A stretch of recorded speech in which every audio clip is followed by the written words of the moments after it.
Yo maté a mi padre con una mirada el día que me vio salir de casa con ese abrigo rojo de lana, demasiado pequeño para mis 14 años, pero que me hacía sentir invencible en las frías mañanas de Ourense.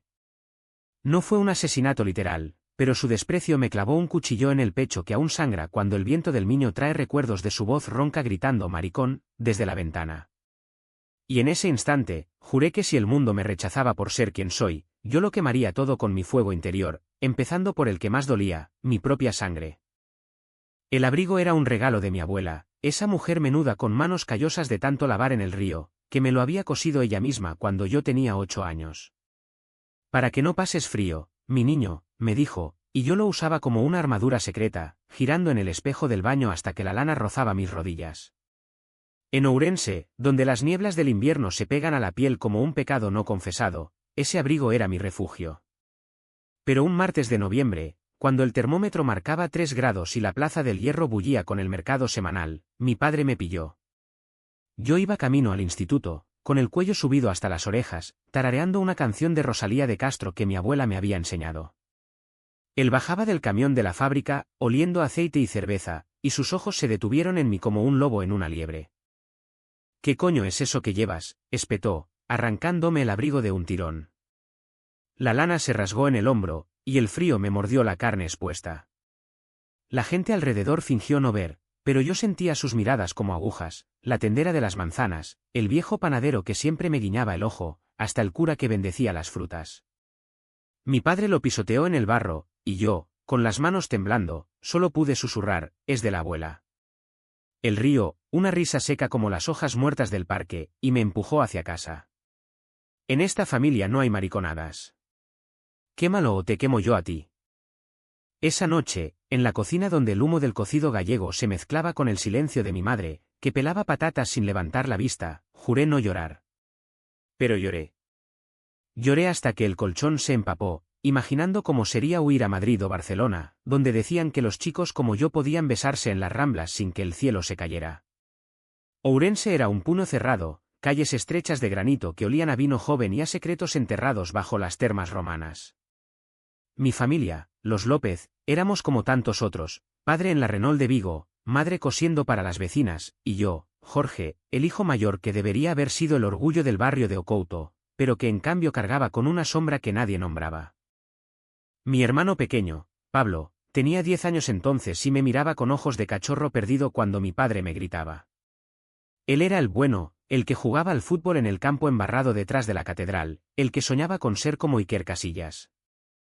Yo, en cambio, prefería perderme en la biblioteca municipal, devorando libros de Lorca y Goytisolo, donde los hombres se amaban en versos prohibidos. Mi madre lo sabía, o al menos lo intuía. Una vez me encontró con un dibujo en el cajón, 2 siluetas entrelazadas bajo la luna de Ourense, y solo me acarició la mejilla, susurrando, «La vida es larga, hijo. Aguanta». Pero aguantar se convirtió en mi verbo favorito, un mantra que repetía mientras mi padre me obligaba a cortarle el pelo corto, a ponerme camisas de franela que me ahogaban, a unirme a los amigos del barrio en cacerías que odiaba. Alejandro entró en mi vida como un rayo en la tormenta de ese invierno. Era el nuevo profesor de literatura en el instituto, un madrileño de 32 años con ojos verdes que parecían haber visto demasiado y una sonrisa torcida que desarmaba cualquier defensa. Llegó en enero, con el acento castizo chocando contra el gallego ronco de los alumnos, y yo, con 17 ya y el abrigo rojo escondido en el fondo del armario, me senté en la primera fila solo para oler su colonia de sándalo. La literatura no es para escapistas, Jorge, me dijo el primer día, corrigiendo mi ensayo sobre bodas de sangre. Es para confrontar lo que te quema por dentro. Y en ese momento, sentí que me desnudaba, no con palabras, sino con una mirada que duró 3 segundos de más. Nuestras conversaciones empezaron inocentes, después de clase, en el pasillo donde el eco de las risas adolescentes rebotaba como pelotas de tenis, hablábamos de poesía. Él citaba a Salinas, yo respondía con Celan, y poco a poco, el abismo entre profesor y alumno se llenó de algo eléctrico, prohibido. Una tarde de lluvia, cuando el Miño se hinchaba y las termas humeaban como almas en pena, me invitó a su piso en el centro, para prestarte un libro. Subí las escaleras con el corazón en la garganta, oliendo a humedad y a jazmín de su balcón. El libro era El corazón helado, de Almudena Grandes, pero no lo leímos. Nos besamos contra la pared, sus manos en mi cintura como anclas en la marea, y por primera vez, el mundo de Ourense se abrió como una grieta en el granito. Pero el amor en un pueblo como este no es un cuento de hadas, es una guerra sorda. Alejandro era viudo, o eso decía, su marido había muerto en un accidente de coche en la A52, y él había venido a Ourense huyendo de los recuerdos de Madrid. Aquí todo es más lento, más real, me confesó una noche, mientras fumábamos en su terraza, el humo mezclándose con la niebla. Yo le conté lo del abrigo, y él rió suavemente, atrayéndome hacia su pecho. Ese abrigo te salvó, Jorge. Te hizo fuerte. Pero la fuerza era una ilusión frágil. En casa, mi padre me vigilaba como un halcón, comentando con sorna las amistades raras que tenía en el instituto. Mi madre, cada vez más encorvada, me dejaba platos de caldo en la mesita, como ofrendas a un dios caprichoso. Los meses pasaron en un equilibrio precario, mañanas de clases donde sus lecciones sobre el Quijote eran códigos secretos para mí, tardes robadas en su piso donde el tiempo se detenía en sus caricias, noches de insomnio donde soñaba con un futuro juntos, quizás en Santiago, abriendo una librería. Pero el BKCHA me empezaba a filtrarse. Los rumores en el barrio, el profe nuevo es un poco. Ya sabes, susurraban las madres en la cola del supermercado.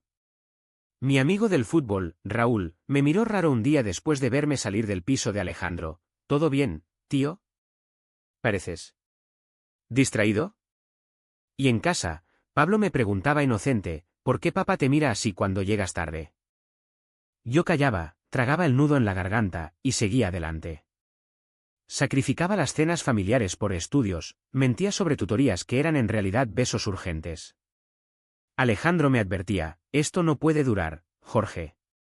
Somos una bomba de relojería. Pero yo no quería oírlo. En Ourense, donde las termas curan el cuerpo pero no el alma, el amor era mi única terma, y me hundía en ella hasta ahogarme. La grieta se ensanchó en primavera, cuando los cerezos del parque de Santa Lucía explotaban en rosa contra el cielo plomizo. Alejandro y yo habíamos encontrado un rincón en las afueras, un sendero olvidado junto al río Barbaña, donde los sauces llorones nos ocultaban como un velo nupcial. Allí, tumbados en la hierba húmeda, hablábamos de todo y de nada, de cómo él había crecido en un barrio obrero de Madrid, rodeado de tíos machistas que aplaudían los goles del Atleti pero callaban los llantos de sus mujeres, de cómo yo soñaba con estudiar filología en la USC, lejos del yugo de mi padre. Sus dedos trazaban mapas invisibles en mi espalda, y yo me perdía en el ritmo de su respiración, olvidando por un momento que éramos intrusos en nuestra propia vida. Pero el DNN era como la presión bajo la tierra gallega antes de un terremoto, invisible, pero inevitable. En el instituto, las miradas de los compañeros se volvieron cuchillos. Un día, durante el recreo, alguien garabateó maricón en mi taquilla, con una caricatura burda de dos figuras entrelazadas. Reí, fingiendo que era una broma, pero por dentro se me revolvieron las tripas. Alejandro lo vio y palideció. Esa tarde, en su piso, me abrazó con fuerza, murmurando, tenemos que ser más cuidadosos. No quiero que te pase nada. Pero el cuidado era una jaula. Empecé a evitarlo en los pasillos, a bajar la vista cuando sus ojos buscaban los míos en clase. Él lo notaba, y sus clases se volvieron más distantes, como si un muro de granito se alzara entre nosotros. En casa, el infierno era más sutil, más corrosivo. Mi padre había perdido horas en la fábrica por una crisis en el sector automovilístico, y su frustración se descargaba en mí como un río desbordado. Eres un vago, Jorge. Mírate, con esa cara de niña. Cuando vas a ser hombre de verdad, bramaba mientras cenábamos callos en la mesa de formica. Mi madre intervenía a veces, con voz temblorosa, déjalo, Manuel. Es un buen chico. Pero él la callaba con una mirada que la hacía encogerse como una hoja seca. Pablo, mi hermano, empezó a imitarlo sin darse cuenta. Jorge, ¿por qué no sales con las chicas como Raúl? Yo respondía con sonrisas forzadas, pero cada palabra era un latigazo. Me sentía como un traidor, no solo a ellos, sino a mí mismo. ¿Por qué no podía ser normal? ¿Por qué mi corazón latía desbocado solo por el roce de una barba incipiente? Una noche de mayo, el BKCH alcanzó un punto de no retorno. Habíamos quedado en el piso de Alejandro después de un ensayo de teatro escolar, una excusa perfecta, ya que yo interpretaba a Yerma, un rol que me aterrorizaba y excitaba a partes iguales. Llegué empapado por la lluvia, y él me secó con una toalla, riendo, pareces un gato ahogado. Nos amamos con urgencia, como si supiéramos que era la última vez. Después, tumbados en la cama con las sábanas revueltas, me confesó algo que me heló la sangre: no soy viudo, Jorge. Mi marido me dejó porque no podía con la culpa. Somos un pecado andante en este país. Sus palabras fueron como un puñetazo. ¿Y por qué viniste aquí?, pregunté, incorporándome. Porque Ourense es como un útero, oscuro, protector, pero asfixiante. Pensé que podría empezar de cero contigo. Lágrimas calientes rodaron por mis mejillas, no de tristeza, sino de rabia contenida. Éramos dos almas perdidas fingiendo ser una, y el precio lo pagábamos en silencio.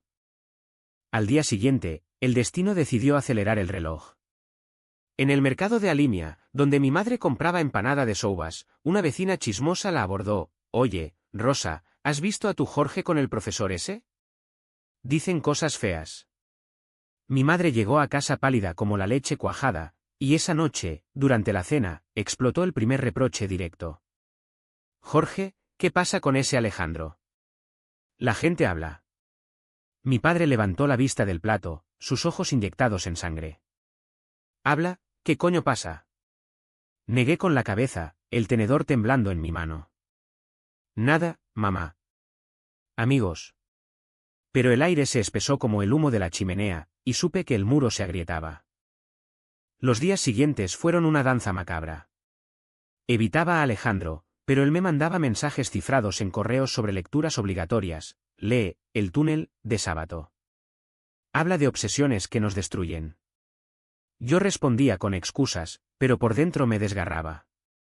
El rechazo familiar se volvía más palpable. Mi padre me quitó el dinero de la paga, alegando que no lo merecía un flojo. Mi madre me cosía camisas nuevas, pero sus manos temblaban, y una vez la pillé llorando en el baño, murmurando oraciones a la Virgen del Cristóbal. Pablo, el inocente, me siguió un día hasta el parque y me preguntó: «¿Eres gay, Jorge?». Lo leí en internet.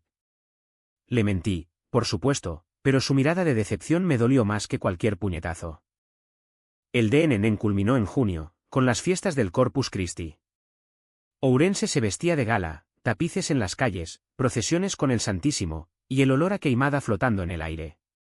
Alejandro y yo habíamos planeado escaparnos una noche al monte de San Lázaro, pero el miedo me paralizó. «No vayas», me dije, pero mi cuerpo traicionero me llevó allí. Nos encontramos bajo las estrellas, y por un momento, todo fue perfecto: sus labios en mi cuello, el viento susurrando promesas. Pero al amanecer, bajando por el sendero, nos topamos con Raúl y su pandilla, borrachos de orujo. Prof. Paseando con el maricón del barrio, gritó uno. Alejandro se puso delante de mí, pero yo lo aparté, el orgullo herido ardiendo. «Cállate, cabrón», respondí, y la pelea estalló. Puñetazos en la niebla, sangre en la tierra, y yo en el suelo, con el sabor metálico en la boca. Alejandro me llevó a su piso, curándome las heridas con manos temblorosas. «Esto tiene que acabar, Jorge. Por tu bien». Sus palabras fueron el primer aviso del abismo. Pero yo, terco como el granito ourensano, me negué a soltar. «¿Te quiero?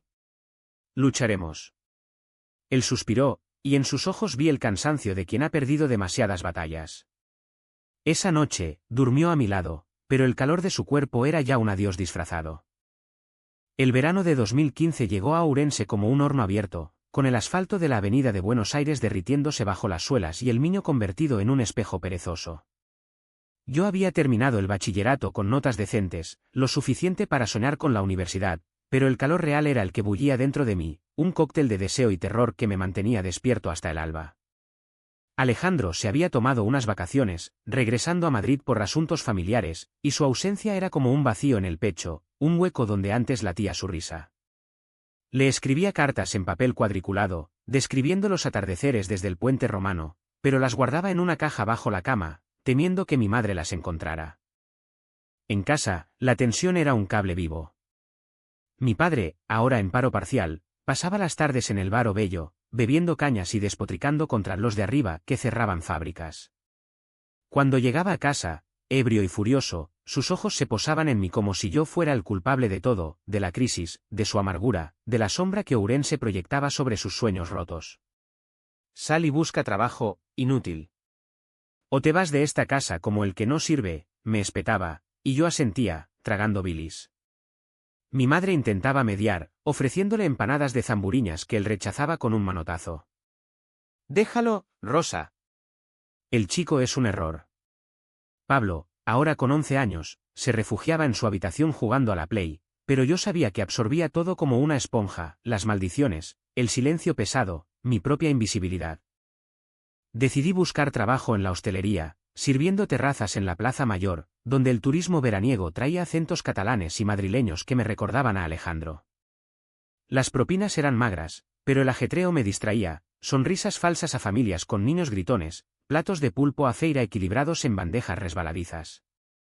Una tarde, mientras recogía mesas, vi a mi padre entrar con sus amigos del bar. Se sentaron en la esquina, riendo a carcajadas sobre anécdotas de juventud, y por un segundo, deseé ser invisible. Pero él me vio. «Oye, camarero».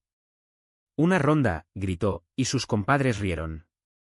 Serví las cervejas con manos firmes, pero cuando dejé la jarra, él murmuró lo bastante alto, «Mira qué fino, como una señorita». El rubor me subió a las mejillas, y salí a los baños a vomitar el almuerzo. Esa humillación se sumó a las otras, como gotas en un vaso que amenazaba desbordarse.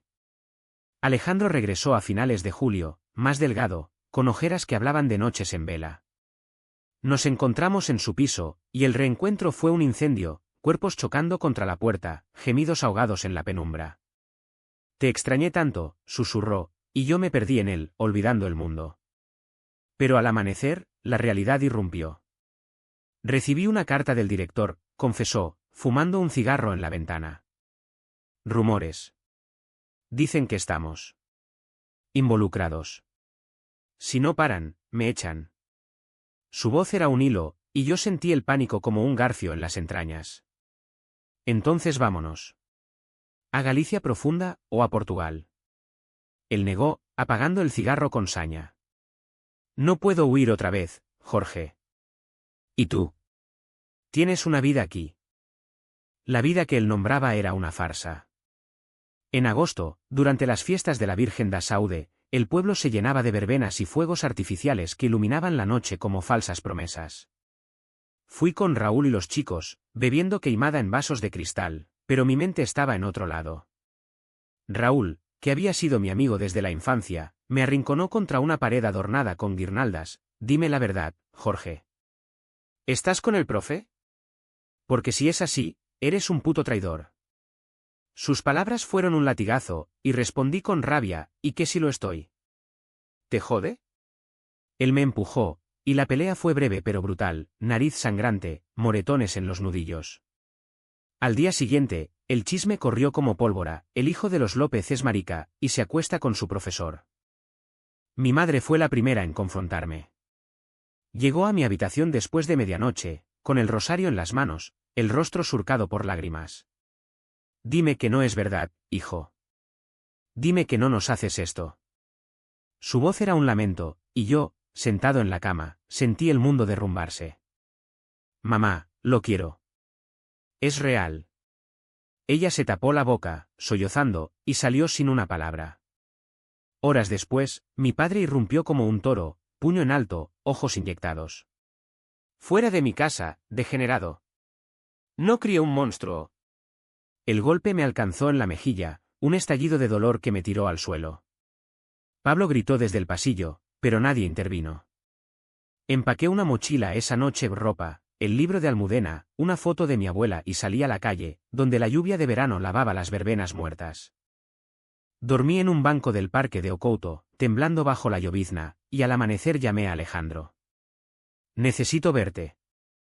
Él vino en su viejo Seat, y me llevó a su piso, donde colapsé en sus brazos. Esto es el fin, murmuró, pero yo negué, aferrándome a él como a un salvavidas. Pasamos días allí, aislados, viviendo de latas y besos desesperados. Pero el pueblo no olvida, llamadas anónimas al piso, pintadas en la puerta con sodomitas fuera. Alejandro dimitió del instituto, alegando problemas personales, y el escándalo explotó en la prensa local, escándalo en Ourense, profesor y alumno en relación prohibida. El VIH no era solo el rechazo, era la erosión lenta del alma. Me miré en el espejo del baño de Alejandro y vi a un extraño, ojos hundidos, piel pálida, el fantasma del chico que una vez giraba con un abrigo rojo. ¿Qué somos ahora?, le pregunté una noche, mientras el niño rugía afuera.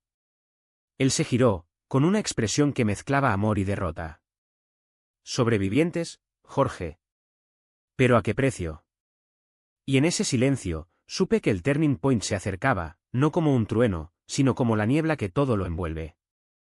Septiembre trajo el otoño prematuro a Ourense, con hojas amarillas alfombrando las rúas y un viento que olía a setas y melancolía. Alejandro y yo nos habíamos mudado a un piso diminuto en las afueras, en el barrio de Ovao, pagado con sus ahorros y mis propinas de camarero nocturno. Era una existencia precaria, paredes agrietadas que filtraban el frío, una cocina donde hervíamos arroz con lo que pillábamos en el mercado de saldo, y noches en las que el amor era nuestro único colchón. Pero la libertad tenía dientes afilados.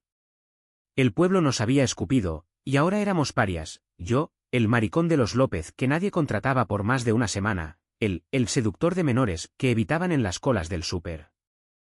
El rechazo familiar fue el más lacerante.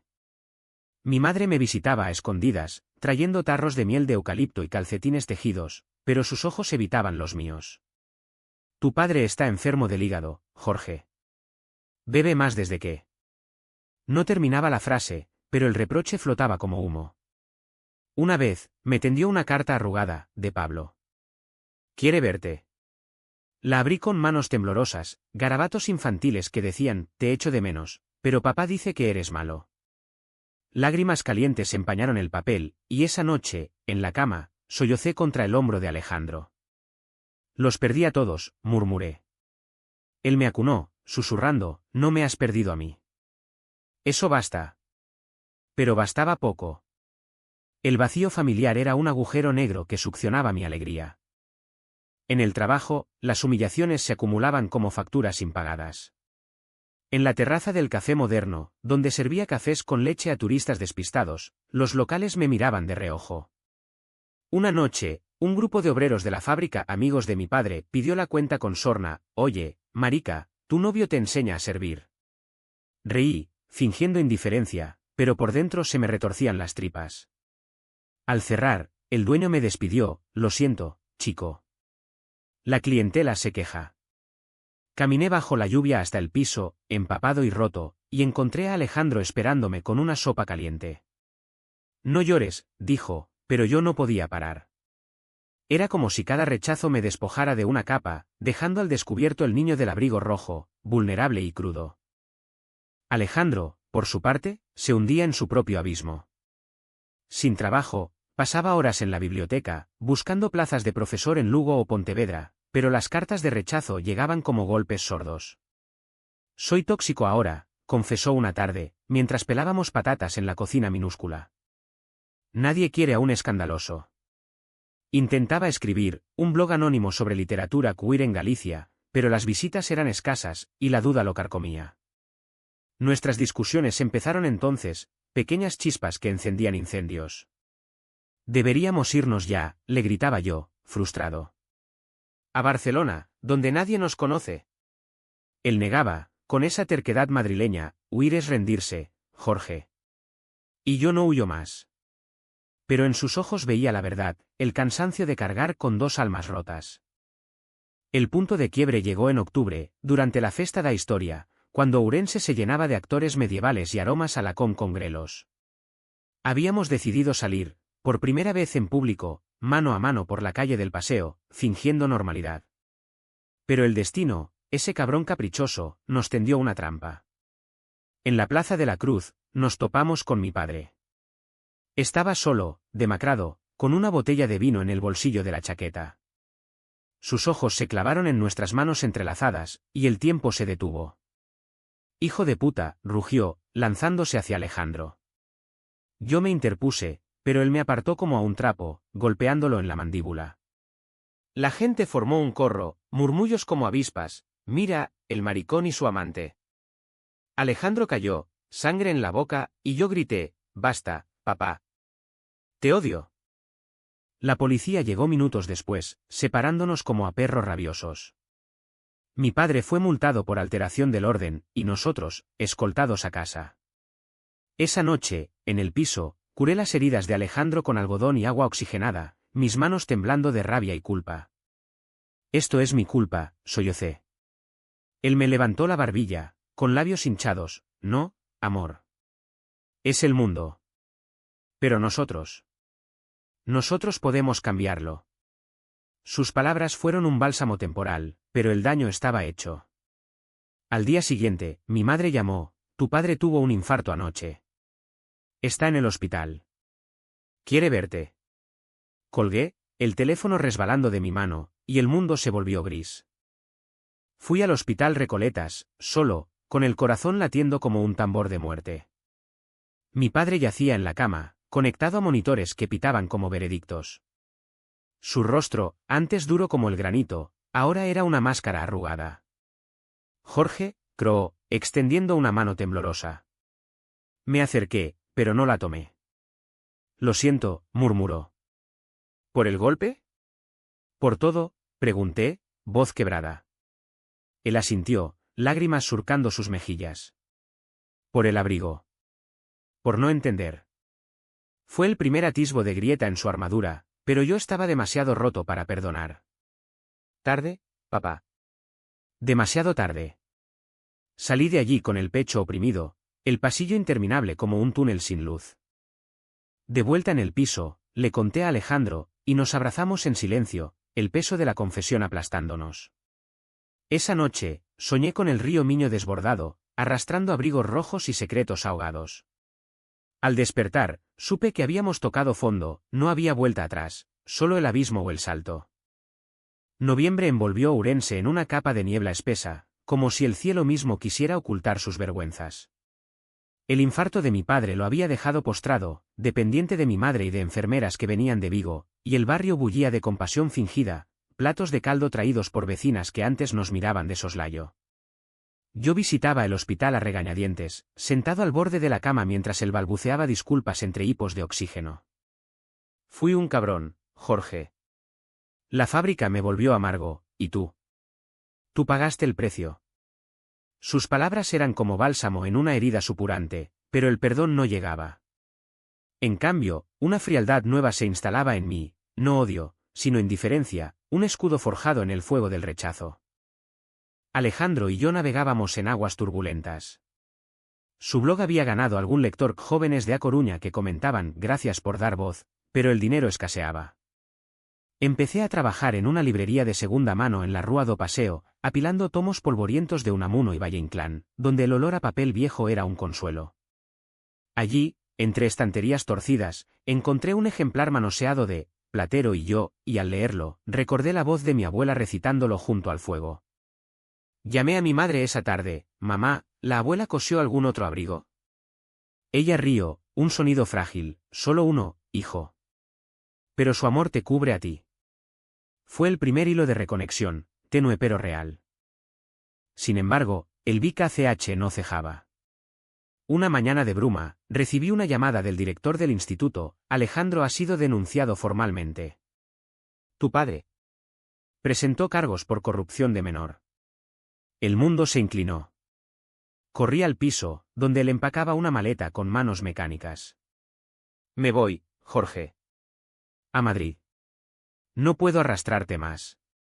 Sus palabras fueron un mazazo, y caí de rodillas, aferrándome a sus piernas. No. Lucharemos juntos. Él se agachó, besándome con desesperación. Te amo, pero esto nos matará. Tú quédate, reconstruye con tu familia.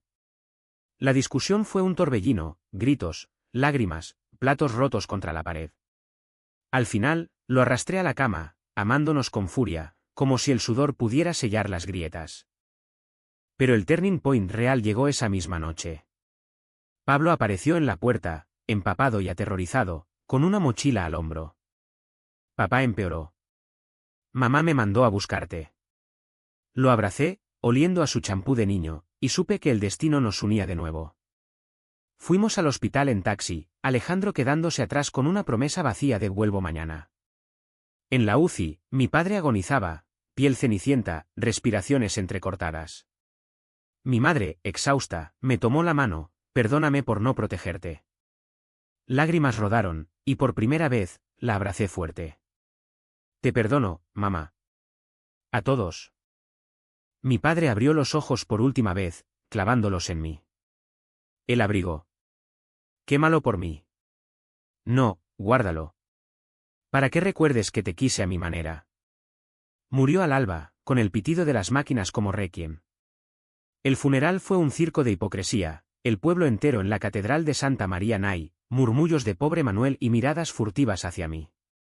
Alejandro no vino, temiendo el escándalo, y su ausencia fue un vacío punzante. Después, en el cementerio de San Francisco, bajo cipreses centenarios, enterramos no solo a un hombre, sino a la versión de mí que había muerto con él.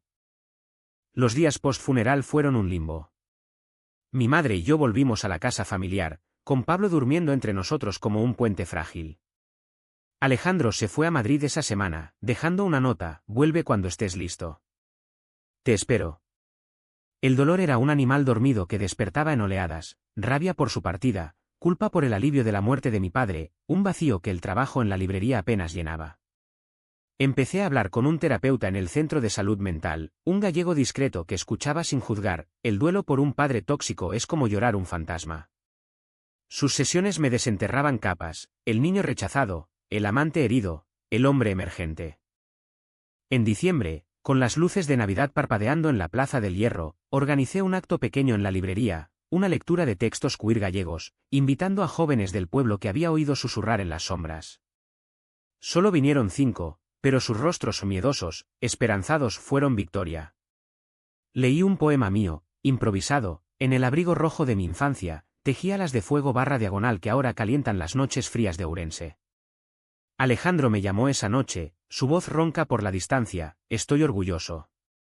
Vuelve a mí cuando puedas. Pero yo supe, en ese instante, que el camino era solo mío. Enero de 2016 irrumpió con heladas que cristalizaban el Miño, y Ourense se convirtió en un lienzo blanco donde cada paso crujía como huesos rotos. La muerte de mi padre había dejado un vacío que mi madre llenaba con rutinas: misas en la parroquia, guisos interminables, visitas a la tumba con flores de camelia. Pablo y yo nos acercábamos a ella como polillas a la luz, tejiendo una nueva normalidad frágil. Tu padre te quería, a su manera torpe, me dijo una noche, mientras remendaba una camisa mía. Asentí, pero el perdón era un proceso lento, como el deshielo de las termas. Alejandro regresó en febrero, impulsado por una oferta de profesor en la Universidad de Vigo, pero su llegada fue un torbellino contenido. Nos encontramos en la estación de autobuses, bajo un sol pálido, y el abrazo fue un redescubrimiento: cuerpos que recordaban, almas que dudaban. Se instaló en un piso compartido, y nuestras citas fueron cautos rituales: cenas en restaurantes periféricos, paseos nocturnos por el monte de San Cristóbal, donde las estrellas gallegas parecían cómplices. Pero el clímax se gestaba en silencio, no en gritos, sino en la confrontación interna que me carcomía. Una tarde de marzo, en la librería, mientras apilaba ediciones de Flores de otro mundo, recibí una carta de mi padre, entregada por el notario, un sobre amarillento con mi nombre en su letra temblorosa. Dentro, un cheque modesto, su pensión ahorrada y una nota: para que vuele el pájaro que ataqué. Con amor, Manuel. Lágrimas brotaron, y en ese instante, el muro se resquebrajó. Llamé a Alejandro: ven. Necesito decirte algo. Él llegó al atardecer, y en la trastienda, entre pilas de libros, le confesé: quiero que esto sea real. No escondido. Casémonos, o lo que sea en esta España nuestra. Sus ojos se llenaron, y negó: no estoy listo, Jorge. El escándalo. Fue el detonante, el rechazo suave, pero rechazo al fin, que me llevó al borde. No más sacrificios, respondí, voz firme como el granito. Te amo, pero no a medias. Si no puedes, vete de verdad. El silencio que siguió fue ensordecedor, roto solo por el tic-tac de un reloj viejo. Él lloró, yo me mantuve erguido, y al final, se fue, dejando un eco de promesas rotas. El dolor fue visceral, noches de insomnio donde el abrigo rojo desenterrado del armario se convirtió en mi manta, su lana rasgada un recordatorio de resiliencia. El Uca Otrao fue un renacer crudo. Mi madre, al enterarse, me abrazó sin palabras, y juntos abrimos una cuenta para el futuro de Jorge. Pablo, creciendo, me preguntó por Alejandro, y le conté la verdad: el amor duele, pero enseña a volar. Empecé un grupo de apoyo en la librería, Calor en Ourense, para chicos como yo, donde leíamos, llorábamos, reíamos bajo las luces LED. El pueblo cambió despacio, una vecina trajo a su sobrino tímido, el cura citó a Francisco en un sermón sobre inclusión. Alejandro escribió meses después: me equivoqué. Estoy en terapia. ¿Amigos? Respondí: amigos, y más si el tiempo lo permite. Hoy, verano de 2016, camino por la orilla del Miño con el abrigo rojo sobre los hombros recosido por mi madre, sintiendo el sol en la piel. He empezado filología a distancia, y el grupo crece, 10 almas que dan calor mutuo. Mi padre pagó con su vida el precio de su rigidez, hundiéndose en hielatos de arrepentimiento tardío. Yo no gané trofeos, pero vivo auténtico, mi fuego interior iluminando las sombras de Ourense. ¿Es suficiente? En las noches quietas, cuando el río susurra secretos, me pregunto si el rechazo forja o destruye. Pero al mirarme en el agua, veo orgullo, no ruinas. Y eso, en este pueblo de termas curativas, es el verdadero calor.